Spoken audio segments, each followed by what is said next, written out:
globalization and media. In the context of the world of ideas in Unit 4, the relationship between globalization and media is critical aspect that shapes the dissemination exchange of ideas on a global scale.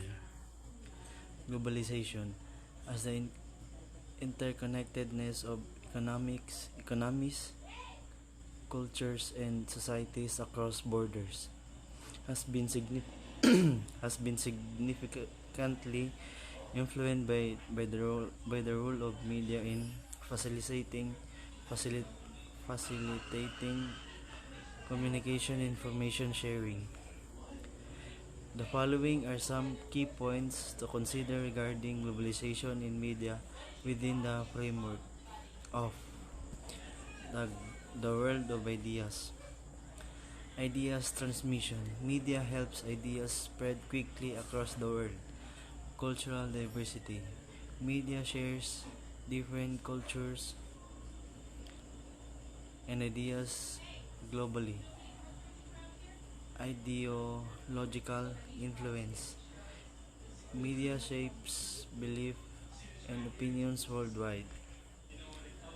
For challenges of representation, media may not always show a variety of ideas fairly. Digital connectivity. The internet and social media allow people to share ideas globally. Ethical consideration. It's important to think about how ideas are presented and how they affect different people. In summary, the relationship between globalization and media in the realm, realm of the world of ideas highlights the profound influence of media in shaping global discourse, sharing diverse perspectives, and fostering cross-cultural understanding.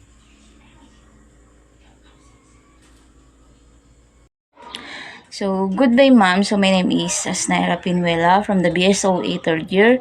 So, the assigned topic for me is the 5 time periods in the study of globalization and media. So, we have 5 types. So, number 1 is oral communication. So, oral communication is globalization as a process is characterized by the existence of global economic, political, cultural, linguistic, and environmental interconnections and flows that make the many of the currently existing borders and boundaries irrelevant. So, si number 2 is si script.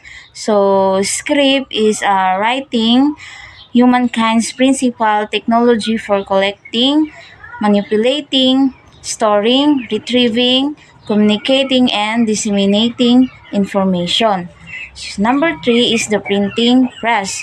So, the printing press is a device that allows for the mass production of uniform printed matter, mainly text in the form of books, pamphlets, and newspapers. So, number 4 is the electronic media. So, it refers to the broadcast or storage media that take advantage of electronic technology.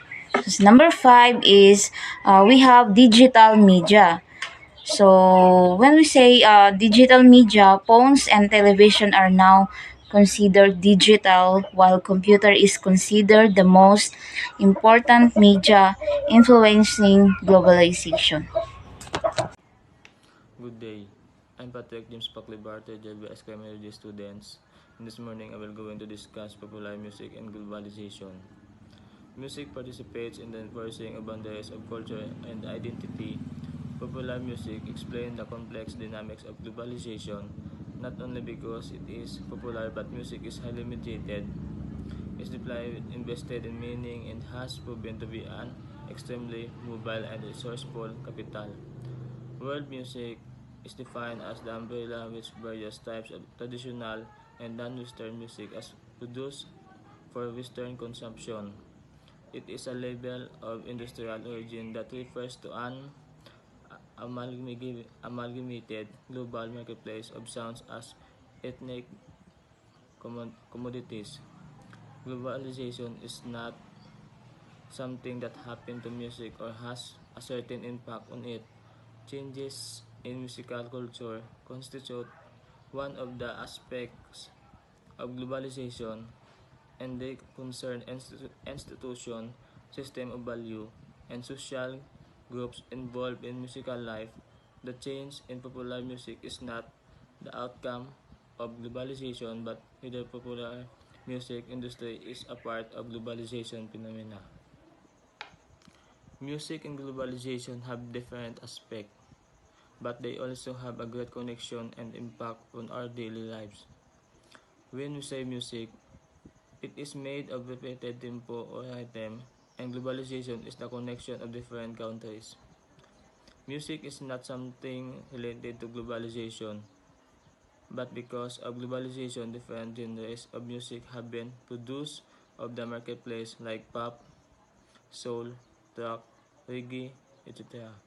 These two may have different aspects of our daily lives, but they also have a great and invaluable connection that emphasize unity in our lives. Good day, ma'am. I am Lizzie Pasyente, a third year BSOA student, and today I'll be discussing about the globalization of religion. So when we say globalization of religion, globalization implicates religions in several ways. It calls forth religious response and interpretation. Religions played important role in bringing about and characterizing globalization. Among the consequences of this implication for religion is that globalization encourages religious pluralism. So when we say religious po kasi, it's a set of beliefs, practices, and values that guide the behavior and the worldwide view of a people. So reason why it plays important role in bringing and characterizing globalization around the world. So bringing globalization rather. So, religions identifies themselves in relation to one another, and they become less rooted in particular places because of diasporas and transnational ties. Globalization further provides fertile ground for a variety of non-institutional religious manifestations and for the development of religion as a political and cultural resources. So as what I said kanina, religious identifies themselves in relation to one another. So, when we say less rooted po kasi it cannot be. So, they cannot be in one particular place. It's spread around the world because of the diasporas and transnational ties. So, when we say diasporas po kasi, it means the spread of people or pagkakiwalay ng tao from the original place. Nag-migrate sila. For example, dito po tayo sa may Philippines, which is the Christians, tapos nilipat tayo sa Arabic, which, yun, nag-spread yung religious na introduce nila sa ibang bansa. When we say transnational naman, transnational ties naman, it's a connection. It's a connection of two or more countries. So, dahil doon, nagkakasimpo sila ng beliefs. So, yun po yan siya. Nagkalat na siya yung religion sa globalization. So, we have here the three perspectives of the role of religions in the globalization process. So, first, the modernist perspective. It is a perspective of most intellectual and academics. Its view is that all secularization would eventually look alike and the different religion would all end up as the same secular and rational philosophy. It says religions revivals as sometimes being a reaction to the Enlightenment and the modernization. So when we say modernist po kasi, it is a definition of knowledge is that what we are able to collect from our senses. Which the senses are the touch, the smell, the sight, taste, and hearing. So we believe We believe things as we see them, as we touch them or smell them. Naniniwala po tayo sa, for example, nakita po tayo ng multo. So we believe na multo po yun. Yun siya yung kapag nahawakan po natin, for example, nakahawak po tayo ng mga bagay na unbelief, nang hindi siya kapanipaniwala. So we believe that it's from God, from ganun po siya. So what we see is what we believe, for example. Yun po yung modernist perspective. So, kung ano mo yung makita po nila, ano po yung hawakan nila, maamoy nila, it means, totoo yun. Naniniwala sila doon. So, number 2 is a postmodernist perspective naman. It rejects the Enlightenment, modernist values of rationalism, empiricism, and science, along with the Enlightenment.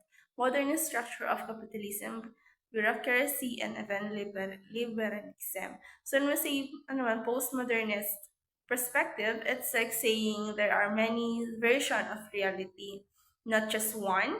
It questions traditional ideas and sees the world as a mix of different perspectives rather than one clear truth. So they sila basta-basta naniniwala. So they want some explanation, more explanation about such things.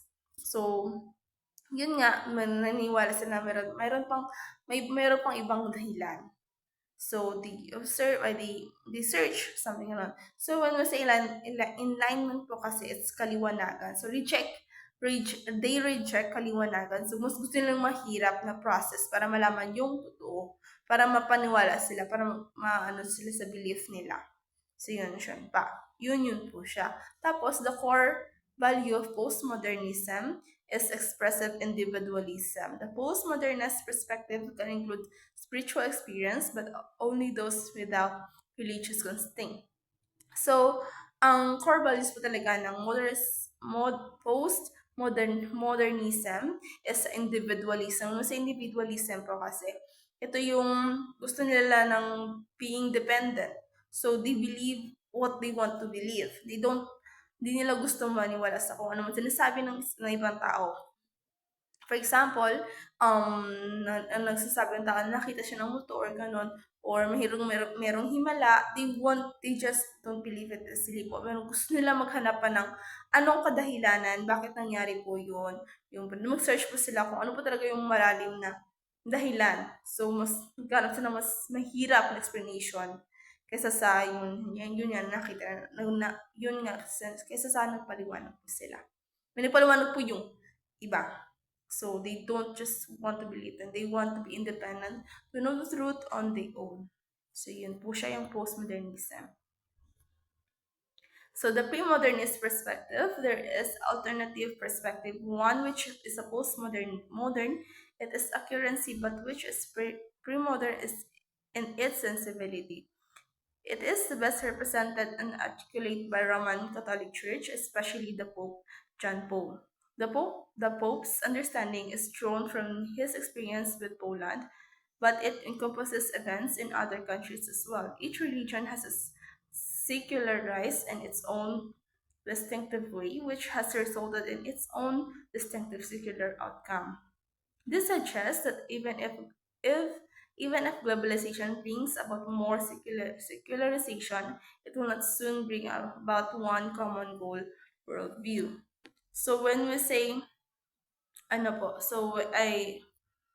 we say pre-modernist, it is where people tend to trust the church or yung mga pare, and they don't question them as much as modernists would do. So they trust the church, they trust their father or who lead them. For example, is the Pope John II. So yun po yun sila. Kung ano po yung sinasabi ng pare sa kanila, kung sinasabi ng tao sa kanila, naniniwala po sila doon without questioning it.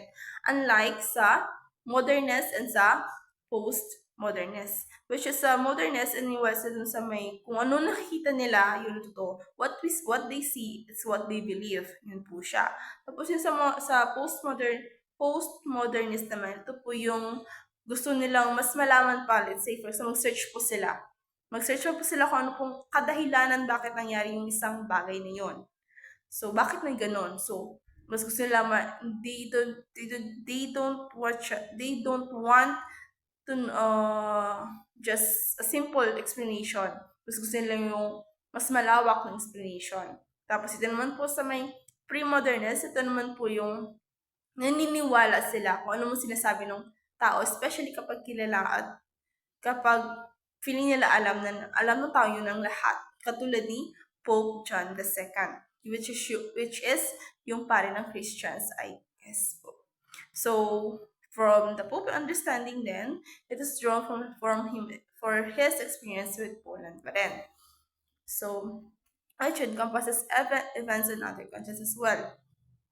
So when we say secularized naman, it is when things become less religious or less connected to religious belief. Kahit na merong secularization, hindi pa rin po natin masasabi na mag-bring po ito ng common goal or common belief ng lahat-lahat ng tao ng worldwide, ng globalization. So kahit na may nagsabi pa rin, for example, kahit na may pre-modernist pa rin po na perspective, may mga tao pa rin po na gusto nila maging independent, na gusto nila kung anong gusto nilang malaman yun na lang po, at kapag ano po nakikita nila at ano po nakikita nila or naamoy nila, gusto nila, yun yung po paniniwalaan nila. So, yun siya. So, kahit na may secularized pa rin, secularization pa rin, hindi pa rin po natin masasabi na it will bring soon a one common or global worldwide view. So dito meron po explanation. The secularization is understood as a shift in the overall frameworks of human condition. It makes it possible for people to have a choice between belief and non-belief in a manner heretofore unknown. So yun nga, secularization, may choices tayo kung maniniwala tayo sa isang tao or hindi. Or susunod ba tayo doon sa taong yun or hindi. Kasi po, lahat po tayo merong choices. So, yun po yung tatlong perspective ng religion. So, transnational religion and multiple globalization. Throughout the 20th century, migration of faith across the globe has been a major feature. One of these features is this deterritorialization of religion. This is the appearance and the influences of religious tradition. It is a piece where this previously has been largely unknown or were at least a minority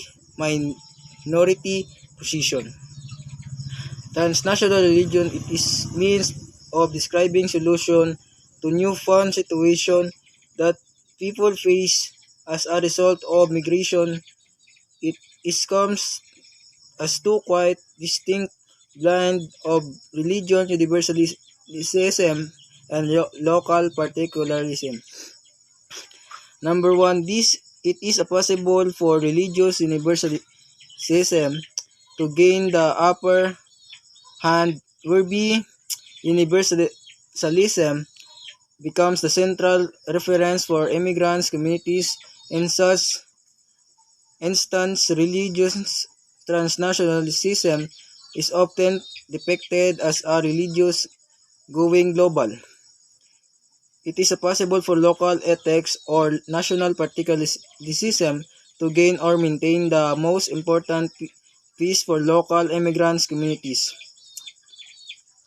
Transnational religion, it is used describing cases for institutional transnationalism, whereby communities living outside the national territory of particular state maintain religious attachment to this home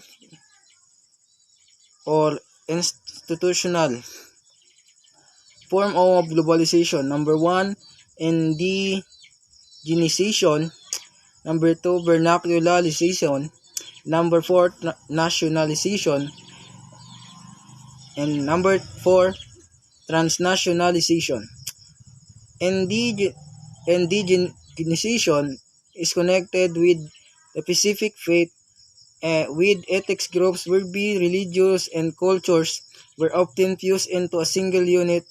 It is also connected to the survival of particular ethics group. Vernacularization involves the use of vernacular language and owned with a symbolic abilities for of offering privileged access to scared and often promoted by empires. Nationalizations connected for consolidation of specific nation with particular confessions and has been a population strategy both in Western and Eastern Europe. Transnationalization is complemented religion, religious nationalization by forcing groups to identify with specific religions,